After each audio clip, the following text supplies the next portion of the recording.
Olá, quinto ano. Vamos fazer a correção de matemática, páginas 98 a 111. Na página 99, tá aí a figura, né? E para vocês nomearem e identificarem as partes. Vértice, lado A e lado B. Então, a gente faz vértice e lado A, que é o A, e vértice e lado B, o B. Lados é o A e o B. Como que eu faço a identificação desse ângulo? AOB. Lembrando que quando é o ângulo, a gente sempre representa com esse sinalzinho aqui em cima, certo? Então, vamos lá, ó. Vértice O, lado OA e lado OB. Identificação AOB. Ok? Página 101.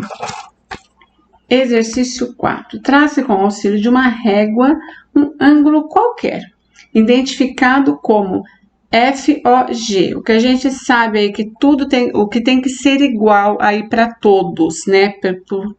Pelo que foi pedido nesse exercício. A vértice é o O, porque tá com o sinalzinho lá em cima. Um lado é F e outro lado é G, certo? O que não precisa estar igual? A medida do ângulo, porque não foi pedido, né? Olha a importância de saber a medida do ângulo, não, porque se fosse pedido, todos os desenhos sairiam iguais. Como não foi pedido a medida, cada um de vocês podem ter feito um desenho diferente, né? Isso aqui é só um exemplo. O que tem que estar igual são as informações aqui. A vértice, que é a vértice é O, e os lados F e G. Certo? Isso tem que ser igual para todos. A medida do ângulo, não. Aí a gente vai ver como que cada um fez.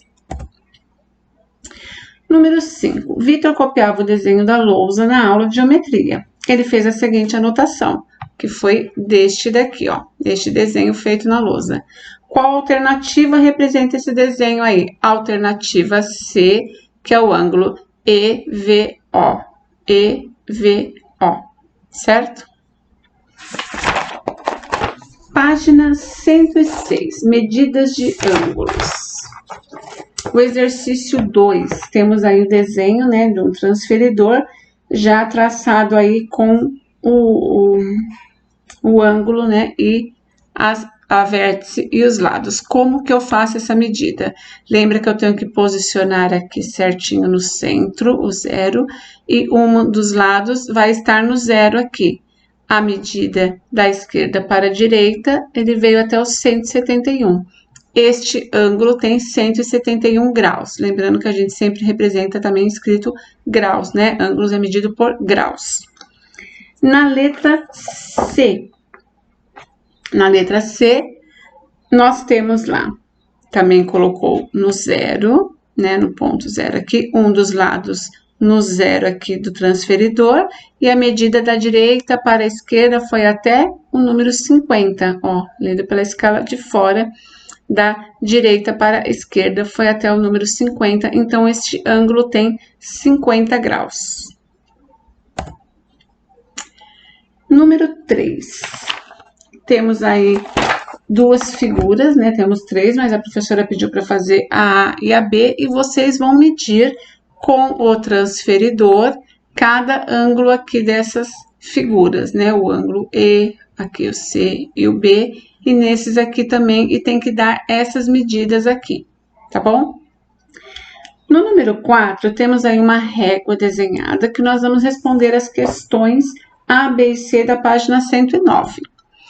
Normalmente, quando a gente vai medir alguma coisa, a gente pega a régua, né? Se é uma reta, sem ser o ângulo, quando é ângulo transferidor, nós vamos colocar no número 0, né? A gente coloca no 0 e vê quanto que tem lá a reta ou o lugar que você quer medir. Mas quando não coloca no número 0, dá para fazer a medida? Sim, dá para fazer a medida. Eu preciso colocar aqui e contar 1, 2, 3, 4, 5, 6, 7. Dá para contar nessa daí, porque o espaço é pouco. Mas se eu for medir uma coisa muito grande e não colocar do 0, como que eu vou saber qual que é a medida sem ter que ficar contando um por um? Então, vamos lá. Primeira pergunta está escrita assim, aonde estão localizados os pontos A e B nesta régua? O ponto A está em 2 centímetros e o ponto B em 9 centímetros. Como que eu sei a medida sem ter que contar um por um? Eu faço a diferença entre 9 e 2, a diferença entre o maior e o menor. Diferença é menos.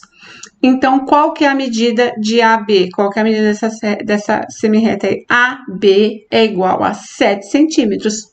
Por quê? 9 menos 2 é igual a 7. Então, quando eu tenho lá, por um acaso, eu não posicionei a régua no zero, tenho uma medida muito grande para não contar um por um, o que que eu faço? Eu faço a diferença entre os números que eu tenho lá de medida, né? Do maior para o menor, faço a diferença, aí vai dar exatamente a medida que eu quero, a medida que eu tenho aí, tá bom? A letra E, nós temos aí alguns ângulos, né, para vocês calcularem. Por que que foi dito da régua lá? Né, porque que a gente fez o exemplo da régua agora, né, do reto, né, para vocês entenderem, porque o ângulo também dá para fazer isso, né, vocês não vão ter a régua lá, né, o transferidor, aí vocês têm o desenho do ângulo e tem as medidas, como que vocês vão calcular? Para não, né, para não contar também um por um e saber qual que é a medida desta abertura aqui, o que que a gente vai fazer? Também pegar a diferença do maior para o menor e eu vou ter a minha medida. Aqui, por exemplo, eu pego 70 menos 30, o meu ângulo aqui é de 40 graus. Outro exemplo aqui, ó, tá vendo? Ó, 110 até o 30, né? Uma medida já maior, um espaço maior. Para não ficar contando escala por escala, a gente vai fazer a diferença de 110 menos 30 vai dar 80. Então, meu ângulo aqui mede 80 graus. A mesma coisa aqui, ó, outra, tá vendo? Bem grande a escala aqui. Para não contar, eu tenho a maior escala e tenho a menor. Então, eu vou fazer 150 menos 10. Este meu ângulo aqui mede 140. Fica mais fácil assim, né, do que contar um por um, principalmente quando a gente não tá com o transferidor. Se a gente só tem o desenho do ângulo, como que eu vou saber quanto que mede aqui? Eu faço a diferença do maior para o menor, eu vou ter a medida do meu ângulo. Página 111. Fazendo uso de transferidor, meça o ângulo, meça cada um dos ângulos a seguir indicado nas medidas. Aí vocês vão ter que ter o transferidor aí e medir. A letra B deu 45 e a letra D deu 140, né? Foi as que a professora pediu para fazer, tá bom?